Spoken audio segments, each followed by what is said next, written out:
What's up guys, this is Massey. Welcome to another video. In this video I want to show you how to find out derivative of x squared plus 1 to the power of 3. And I want to do it in two different ways, with and without using the chain rule. I'm going to start with without using the chain rule. So it means that f of x, I'm going to write it as x squared plus 1 times x squared plus 1 times x squared plus 1. Which is u v w prime. That's going to be u prime v w plus u v prime w plus u v w prime. That's how we solve it.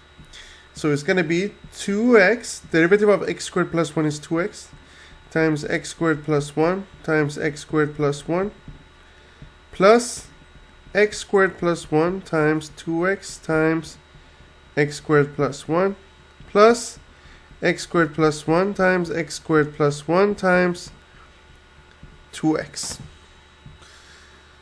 So these are all the same. It's going to be 3 times 2x times x squared plus 1 times x squared plus 1.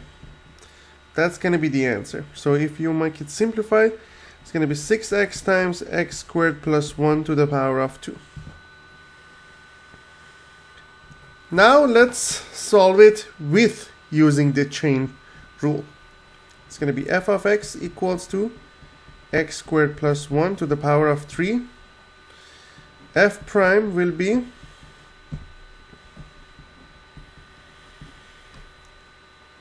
we know when we have u to the power of n and we want to find out derivative, if u is the function of x, for example, it's going to be n times u to the power of n minus 1 times u prime. We have exactly the same thing here. It's going to be 3 times x squared plus 1 to the power of 2 times derivative of x squared plus 1, which is 2x. So it's going to be 6x times x squared plus 1 to the power of 2. So that's going to be the final answer for using and without using chain rule, and both of them are exactly the same answer. I hope you enjoyed this video. Please leave me a comment if you have any question, and I'll get back to you as soon as possible. I will leave some related videos and playlists in the description in case you need some extra practice questions. Thank you for watching and have a great day.